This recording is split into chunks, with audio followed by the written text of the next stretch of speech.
Initial investment na 10,000 pesos ay pwede ng panimula para maging co-owner ka ng Jollibee Foods Corporation. Initial investment na 20,000 pesos ay pwede ng panimula para maging co-owner ka ng SM na pag-aari ni Henry C. Mag-invest ka sa Philippine stock market. Sa halagang 10,000 pesos, pwede kang makabili ng 40 shares of Jollibee. As of January 27, 2025, ang market price ng Jollibee ay 238.2.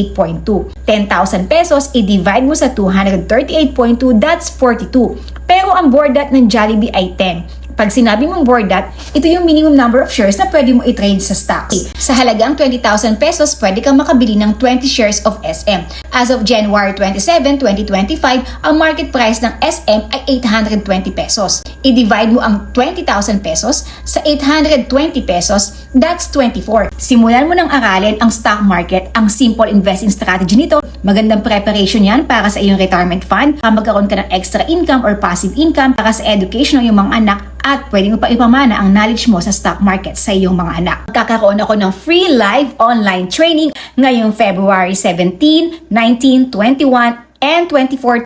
Ito ay para sa mga beginners or zero knowledge or little knowledge sa Philippine stock market. Ang ituturo ko dito ay kung paano ka kumita sa dividend investing, long-term investing, or short-term trading sa Philippine stock market. Online po ito. Ilalagay ko yung link dito at sa comment section, mag-register ka na.